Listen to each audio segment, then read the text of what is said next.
Hello, jovens, Prof. Deise Lima na área para aquele nosso resumex de física que é feito depois de toda a aula. E vamos para o nosso resumo da nossa aula de número 47, onde nós falamos o quê? Sobre o caráter dual da luz, ora onda, ora partículas, e nós vimos as condições, certo? Nós vimos que para fazer esse tipo de análise você não vai analisar o fenômeno de maneira isolada, e sim você vai analisar aí como toda a situação, né? A gente até fez o exemplo lá quando você pega um feixe laser, certo? De uma certa luz aí, e você faz a intercepção ou por uma grade de difração ou por uma placa metálica de silício, por exemplo, nós vimos que dependendo do que você faz ou do que você aplica, essa luz ela vai se comportar como onda em fenômenos como difração e interferência, e ela vai se comportar como o quê? Partícula em casos de fenômeno, por exemplo, como o efeito fotoelétrico. Então vamos dar uma olhadinha, olha só. Então aqui, ó, a gente começou a falar de mecânica quântica na aula passada, né, com o professor Décio. A gente continuou aqui na nossa parte 2. Bom, e a gente falou o quê? De onda, partícula. Afinal, pessoal, a luz ela é onda ou a luz ela é o quê? Partícula? Nós vimos que depende, né, de quem está perguntando, né, isso? Então depende do que eu estou analisando, certo? E a luz tem uma natureza dual, isto é, nós vimos que ela exibe tanto características de onda quanto características de partículas, belezinha? E o enunciado de Bohr, certo? Ele vai exprimir o princípio da complementariedade, que no nível quântico, quando você está estudando a nível quântico, lembrando que a física quântica estuda os fenômenos subatômicos, quando você traz aí para o nível quântico, ambos os aspectos, o corpuscular e o ondulatório, são necessários para uma descrição completa do sistema que está sendo o quê? Estudado. Então, para se entender o efeito fotoelétrico, você tem que considerar esse caráter dual da luz. Fechadinho? Entendido? Bom, o de Broglie, ele também trabalhou com essa dualidade, né? Então, ele trabalhou com a questão da dualidade, então, da matéria, tá? Então, olha, se o elétron, que é a partícula, né, ela se comporta dessa forma, então a matéria também pode se comportar dessa forma. E o Louis Victor de Broglie foi o criador do princípio da dualidade onda-partícula, né? Então aqui, ó, a gente tem o comprimento de onda de de Broglie. O que eu faço para achar esse comprimento de onda? Você vai pegar o número da constante de Planck, você vai dividir pela multiplicação do quê? Da massa e da velocidade. Substituiu, certo? Fez a multiplicação embaixo, você vai dividir, né, pessoal? Conserva a base, subtrai o expoente, pronto, você tem o comprimento de onda de de Broglie. Fechado? Entendido isso? E a gente tem várias aplicações, né? Uma dessas aplicações nós vimos que são os microscópios eletrônicos, né? Eles podem ser de captura, de transmissão, não é isso? Entre outros. Então a gente tem transmissão, de varredura, de reflexão, de transmissão também e varredura, certo? Bom, mas dentro, pessoal, da mecânica quântica, a gente viu também a questão do princípio aí da incerteza, ou seja, no mundo das partículas subatômicas, os valores instantâneos de certos pares de grandezas físicas, denominadas variáveis conjugadas, não podem aí ser conhecidas simultaneamente com precisão. Como é que eu faço para achar essas duas grandezas aqui? Você vai pegar de novo a constante de Planck, você vai dividir por 2 vezes a massa, aí você consegue achar essa relação aqui, tá? Um cálculo mais simplesinho. Constante dividido para 2 vezes a massa, você consegue achar. Belezinha, pessoal? E, olha só, o que nós vimos também para fechar? Nós vimos sobre os neutrinos, falamos aí da questão das partículas, e nós vimos lá que os neutrinos são partículas neutras, ou seja, não tem carga elétrica, e com uma massa, né, gente, é muito pequena, então o pessoal inicialmente pensou que ele não tinha massa, mas ao estudar profundamente, principalmente os neutrinos que vinham do Sol, até para poder investigar mais sobre o Sol, descobriu-se, né, que pelas interações eles possuíam massa, mas uma massa aí bem pequena, certo? E dificilmente eles interagem com a matéria por causa dessas características, fechado? Bom, vou deixar vocês aí resolvendo os exercícios, tá? Depois eu volto para as dúvidas. Até mais!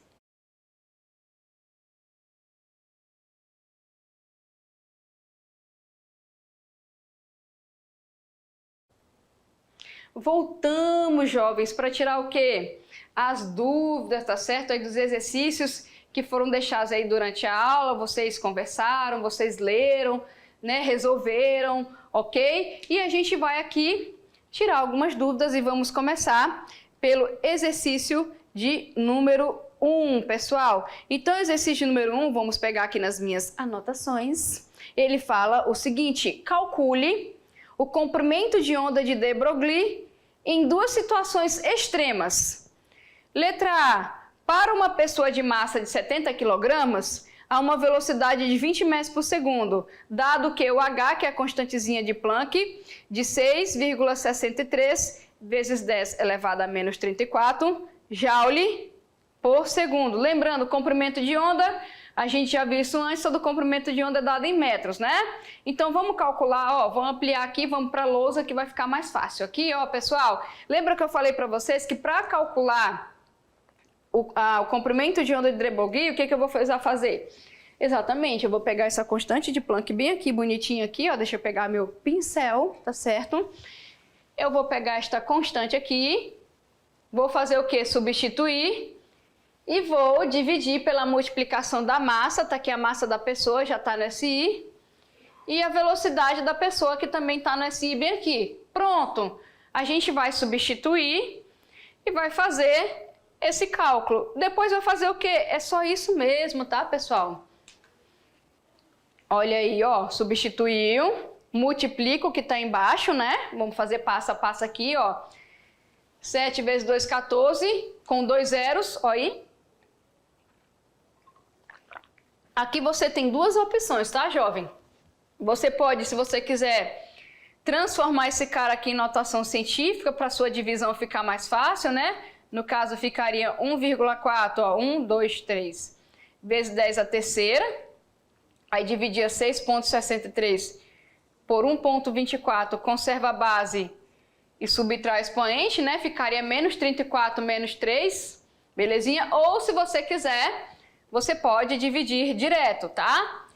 Que seria 6,63 dividido para 1.400, que vai dar aí, ó, 0,0047, tá bom? A diferença é que se você transforma em notação científica aqui, tu já sai com o número de notação científica. Ou se você dividir aqui, é só você transformar. Então, olha aqui, ó, vamos transformar 1, 2, 3 para a direita. Para a direita é o quê? Negativo, para a esquerda positivo, não é isso? Tu já tinha menos 34, tu ganhou menos 3, vai ficar com quanto? Exatamente, menos 37. Então, o comprimento de onda de de Broglie aí, neste caso, é bem pequenininho, 4,7 vezes 10 a menos 37, belezinha? Isso nessa condição, tá, pessoal? Uma pessoa de 70 kg a esta velocidade aqui, ok? Vamos ver outra situação extrema aqui. Para um elétron, agora é o elétron, com velocidade de 50 metros por segundo. É claro, ser um elétron, né, gente? A massa dele é bem pequenininha, tá certo? Então tá aqui a massa dele. A constante, a gente já viu aqui, ó, 6,63 vezes 10 a menos 34, né?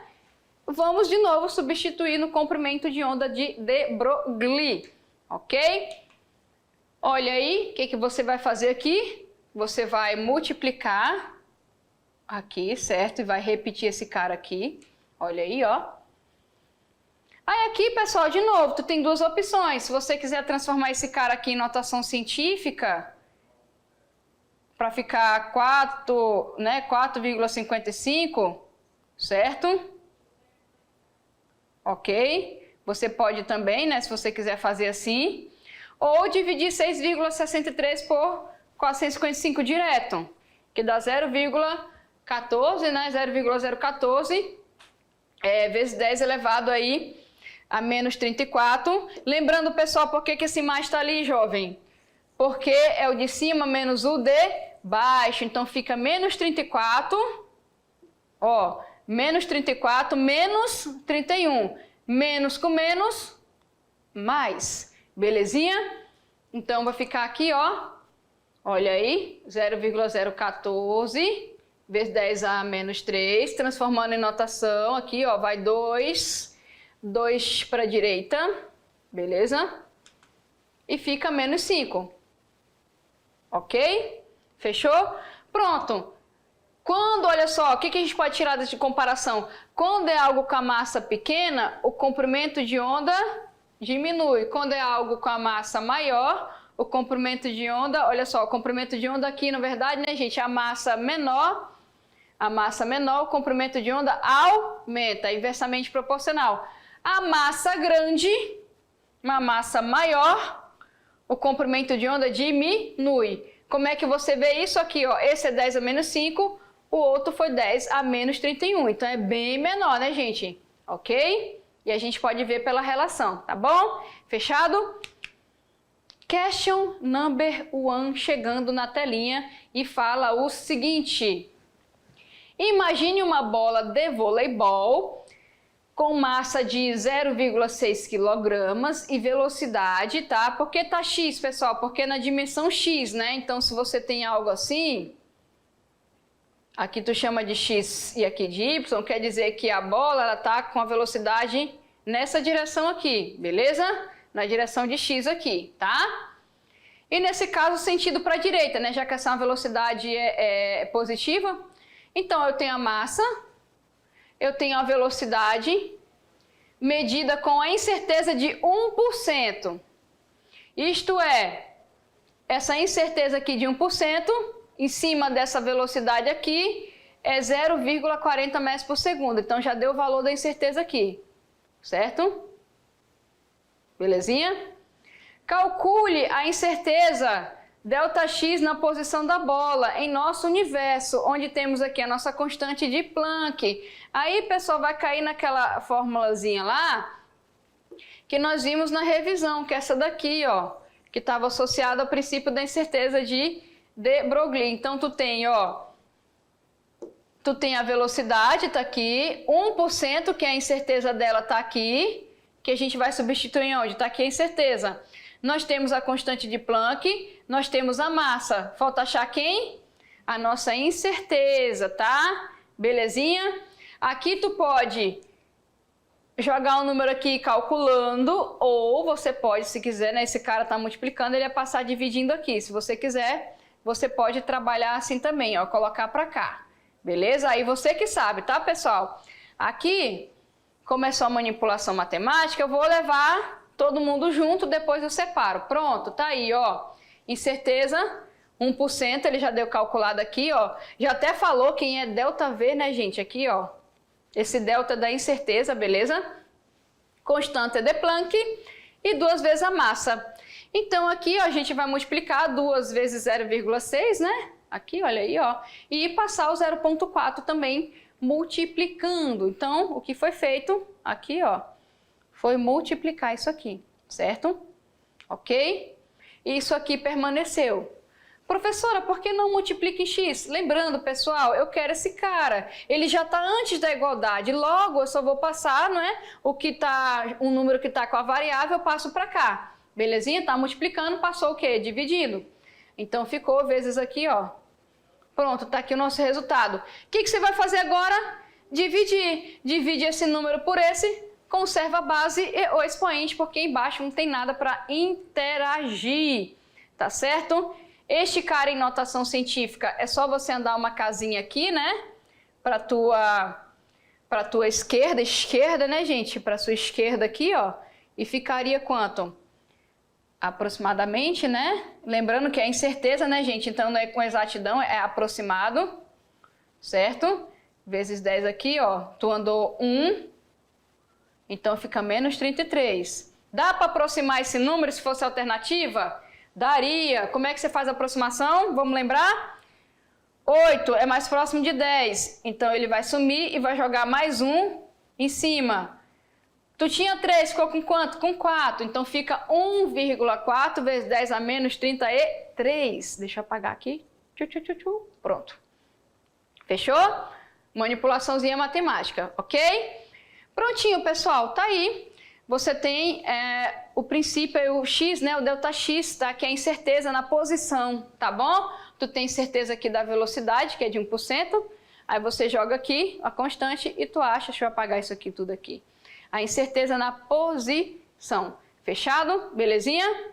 Bom, e para fechar a gente tem mais uma que fala, lá foi a folhinha que fala o seguinte, olha só, essa aqui, mamão no açúcar, gente, ó, o caráter corpuscular da luz, certo? Vamos lembrar, caráter corpuscular é o que? Onda, partícula, não é isso? Onda, partícula, física moderna, o que? Relatividade, mecânica quântica, certo? Caráter corpuscular, onda, partícula, lembra que efeito, pessoal? Efeito o que? Fotoelétrico. Efeito fotoelétrico lembra quem? Então vamos lá, olha só. O caráter corpuscular da luz foi inicialmente proposto por Newton em 1704, tá? Mas quando Newton propôs lá em 1704, meu jovem pessoal, não, né? Ninguém conhece, então isso aí deve estar errado, tá certo? Mas ele propôs da maneira dele, dentro lá da física clássica, sem trabalhar a parte do eletromagnetismo, belezinha? Agora sim, o cientista que no início do século XX, lembra, final do século XIX, física clássica, já explicava tudo o que tinha, todos os fenômenos, beleza, mas a gente tem aí certos efeitos, não é? A gente tem aí certos fenômenos, deixa eu voltar com vocês aqui, a gente tem aí certos fenômenos que aconteciam quando você tinha frequências de ondas específicas, certo? Que a luz ela assumia níveis discretos de energia. Então a física clássica não conseguia explicar isso. Newton lá em 1704 ele propôs esse caráter corpuscular não com uma explicação quântica, né, gente? Mas com uma explicação aí clássica. Mas até o final do século XIX acreditava o quê? Eletromagnetismo clássico, a luz é uma onda. Aí veio, certo? Lá o Hertz, né, pessoal? E quando ele fez o experimento de incidir ultravioleta numa chapa de metal, ele viu que elétrons eram ejetados dessa chapa e tinha maiores faíscas. Aí quem explicou lá no início do século XX, lá nos seus maiores trabalhos, né, que é os postulados da relatividade e o efeito fotoelétrico, quem foi? Albert Einstein, né? Então aqui, ó, a gente tem aqui o cientista que no início do século XX estabeleceu definitivamente esse caráter da luz e o fenômeno físico por ele estudado são respectivamente Max Planck e o problema do corpo negro? Não, né, pessoal? Isso aqui é outra coisa, tá? Niels Bohr e a estabilidade das órbitas do átomo de hidrogênio, isso já veio depois, tá certo? Arthur Howley Compton e a interação dos raios-x com a matéria, isso também veio depois, belezinha? Luiz de Broglie e a dualidade onda-partícula, aí ele trabalhou mais a questão do princípio da incerteza, mas quem deu o pontapé foi Hertz, quem escreveu o trabalho foi quem?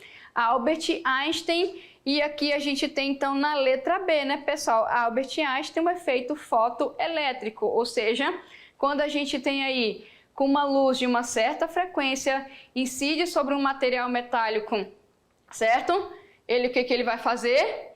Ele vai conseguir arrancar elétrons, esses elétrons eles são arrancados com uma certa energia, né, gente? E quando eles retornam à camada deles, conseguem emitir o fóton, tá bom? E lembrando que no modelo das órbitas lá, você não sabe com exatidão aonde está esse elétron, mas dá para calcular a probabilidade, então a gente vai ficar aí com a letra B. Belezinha? Fechado? E aqui, pessoal, ó, tá aí a letra B. E aqui o nosso material complementar, tá bom? Para você assistir mais e conhecer mais 5 invenções aí da nanotecnologia, tá bom? Publicado aí, a duração é porque tá escrito aqui, era para ser 4 minutinhos, né, gente? Aqui ficou, deslizou o dedo no teclado. Não é tudo isso não, belezinha? É um videozinho lá para você assistir sobre as invenções da nanotecnologia e tem muita coisa legal para você ver. Beleza, pessoal? E depois estaremos de volta com mais conteúdo de física para vocês. Tchau, tchau!